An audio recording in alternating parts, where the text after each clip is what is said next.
మన దండరాజు గారు 100 రోడ్డు మీద గాంధీ బొమ్మలు అంటాడు. ఆయన ట్రాన్స్ఫర్కి బాకీ ఉన్నారని మన ఆఫీసుని మర్డర్ చేశారని కేసు పెట్టారంట. అవును సార్. మంత్రిగా నేను చెప్తున్నాను, ముందు కేసు విత్డ్రా చేసుకో, ఆ తర్వాత పవర్ ప్లాంట్ శాంక్షన్ చేయి, అందరికీ మంచిది, సరేనా? సరే సార్, ఆ విషయం మీ లెటర్ హెడ్ మీద రాసి సంతకం చేసి ఇవ్వండి. దేనికి? పేపర్లో వేసి మీకు ఓట్లేసిన ప్రజల దగ్గర పర్మిషన్ తీసుకోవడానికి.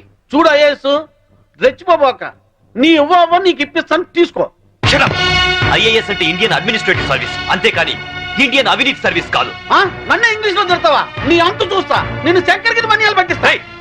ఇంకొక మాట మాట్లాడమంటే నీ నాలుక కోసేస్తాను. నీలాంటి బ్రోకర్లు మంత్రి పదవుల్లో ఉండబట్టే ఈ రోజు కరెంటు ధరలు విపరీతంగా పెరిగి సామాన్యులు బల్బు వెలిగించుకోవడానికి కూడా భయపడుతున్నారు. రైతులు కరెంటు బిల్లులు కట్టలేక ఆత్మహత్య చేసుకుంటున్నారు.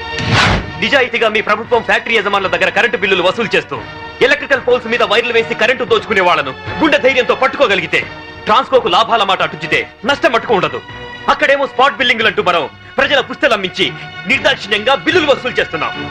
ఏంటయ్యా ఎండి మిరపకాయలు తిన్న కాకిలాగా తెగరుస్తున్నావు? నేను అసలే మంత్రిని, నేను తలుచుకుంటే ఈ క్షణంలోనే నిన్ను సస్పెండ్ చేస్తా.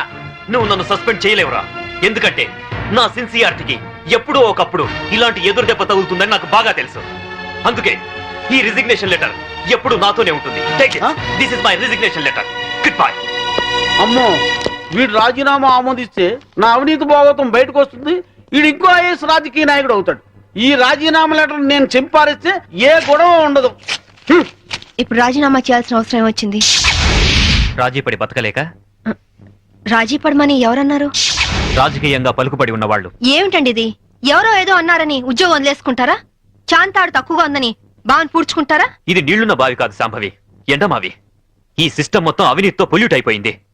అందరితో పాటు నేను పొల్యూట్ కాలేను. పొల్యూట్ అవుతుందని ఎందుకు అనుకుంటున్నారు? ఉద్యోగంలోనే పోరాడొచ్చు కదా.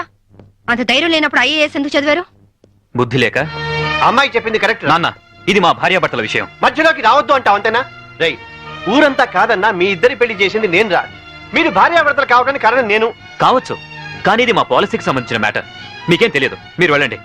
ఏమండి, ఆవేశపడుకుని ఒక నిమిషం ఆలోచించండి ప్లీజ్. చూడు, నేను జాబ్ లేకుండా ఇంట్లో ఉండడం నీకు అవమానంగా అనిపిస్తే భర్త పోస్టు కూడా రిజైన్ చేస్తాను.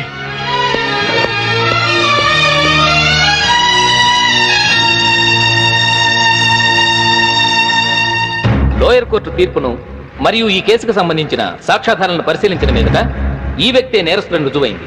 కానీ ఇతని మానసిక పరిస్థితి బాగోలేనందున ఈ వ్యక్తిని మానసిక చికిత్సాలయంలో ఉంచి శిక్షాకాలను పూర్తి చేయవలసిందిగా ఈ కోర్టు తీర్పు ఇవ్వడమైంది.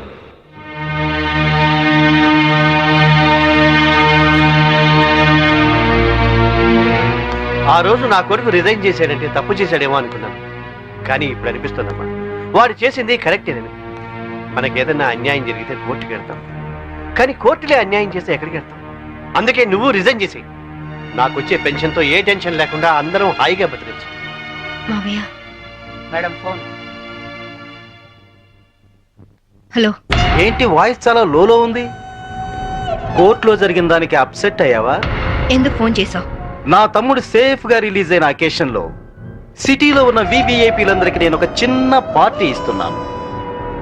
ఏంటి ఆలోచిస్తున్నావు? నువ్వు తప్పకుండా వస్తావులే. మినిస్టర్లంతా వస్తున్నారు కదా, వాళ్లకు సెక్యూరిటీగా. బాయ్. Okay okay.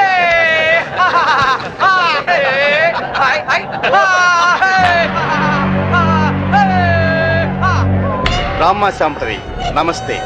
ఏంటి ఆలోచిస్తున్నావు? మెంటల్ హాస్పిటల్లో ఉండాల్సిన మా తమ్ముడు ఇక్కడ బర్త్డే సెలబ్రేషన్ చేసుకుంటున్నాడేంటాని కదా. దట్ ఈస్ ధన్రాజ్, ఈ సిటీకే రాజుని.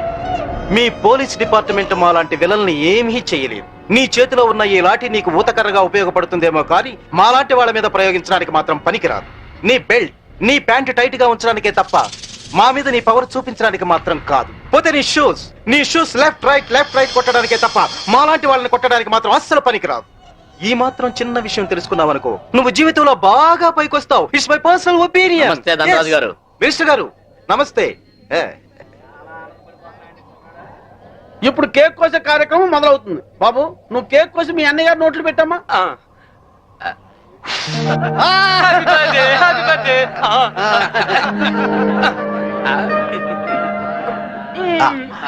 నాకు పెట్టు అంకుల్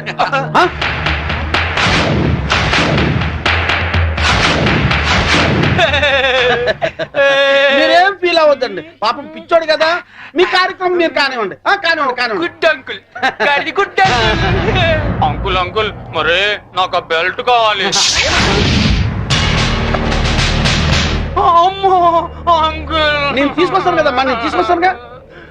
కూల్ డౌన్ అమ్మా సామి, కూల్ డౌన్. అసలే బర్త్డే బాబు, అందులోనూ పిచ్చోడు. కొంచెం బెల్ట్ అమ్మా.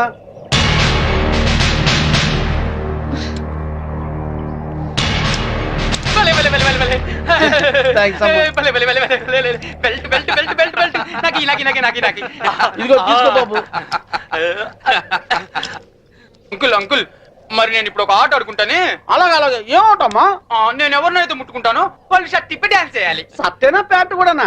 షర్ట్ ఒకటి చాలు, వీళ్ళందరూ చెప్పు. అలాగే ఇగో చిన్నోడు ఏదో ముచ్చలు పడుతున్నాడు, కొంచెం కోఆపరేట్ చేయండి.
ఇన్స్పెక్టర్. Yes madam. పిచ్చి ముదిరి పైనుంచి కింద దూకి చచ్చాడని ఎఫ్ఐఆర్ రాసుకోండి. Okay madam. దానికి సాక్ష్యం ఈ మినిస్ట్రీ. ఇతని దగ్గర కూడా సాక్షి సంతకం తీసుకోండి. అలాగే మేడం. మిస్టర్ ధనరాజ్, ఇందాక ఏమన్నా? పోలీస్ బెల్ట్ ప్యాంటు జారిపోకుండా ఉండడానిక? చూసావుగా, తట్టో నుంచి జారిపోయిన నీ తమ్ముణ్ణి ఉరి తీసే అంత పవర్ ఈ బెల్ట్ కుంది. సిన్సియర్ గా డ్యూటీ చేసే police officer cap, belt, shoe కూడా సిన్సియర్ గా డ్యూటీ చేస్తాయి. అది మా police power. Minded. Vigilance officer భార్యను చంపినందుకు నీ తమ్ముడు చచ్చాడు. విజిలెన్స్ ఆఫీసర్ నువ్వే చంపావని కేసు రీఓపెన్ చేస్తున్నాను. Count your days.